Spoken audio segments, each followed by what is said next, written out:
Amazon جنگل جو دنیا کا سب سے بڑا جنگل ہے، جو جنوب افریقہ کے 9 ممالک میں 5.5 ملین مربع کلومیٹر سے زیادہ ہے، جس کا اندازہ آپ لگا سکتے ہیں کہ تقریباً 9 پاکستان جتنا یہ برابر ہے۔ ایمیزون جنگل کے بارے میں کچھ دلچسپ حقائق یہ ہے کہ اس کو زمین کے پھیپھڑے کہا جاتا ہے۔ اس لیے اس کو زمین کے پھیپھڑے کہا جاتا ہے کہ یہ تقریباً 20% آکسیجن، دنیا کی 20% آکسیجن ایمیزون جنگل پیدا کرتا ہے اور سالانہ تقریباً 2.2 بلین میٹرک ٹن کاربن ڈائی آکسائیڈ جذب کرتا ہے۔ ایمیزون میں پودے اور جانوروں کی تمام پرجاتیوں میں سے ایک تخمینہ شدہ 10% ہے۔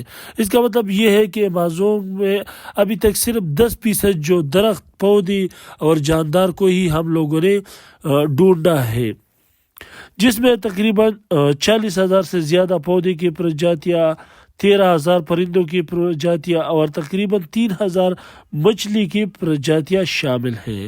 دریائے ایمیزون جو جنگل سے گزرتا ہے، خارج ہونے والے حجم کے ذریعے دنیا کا سب سے بڑا دریا کہا جاتا ہے، جو سمندروں میں بہتا ہوا تازہ پانی کا تقریباً 15% ہے۔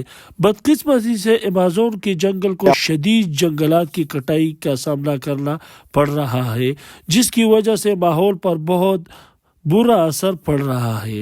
ایمیزون فارسٹ ہمارے سیارے کے ماحولیاتی نظام کا ایک اہم جزو ہے۔ اگر ایمیزون نہ ہوتا تو یہاں پہ لائف گزارنا، زندگی گزارنا کافی مشکل ہوتا، اور اس کا تحفظ عالمی حیاتیاتی تنوع کو برقرار رکھنے کی اور آب و ہوا کو منظم کرنے اور لاکھوں لوگوں کو معاشی کی حمایت کرنے کے لیے بہت ضروری ہے۔ اگر آپ کو مزید ایمیزون جنگل کے بارے میں کچھ معلومات چاہیے تو ہمارے چینل اور پیج کو لازمی فالو کر دیجیے۔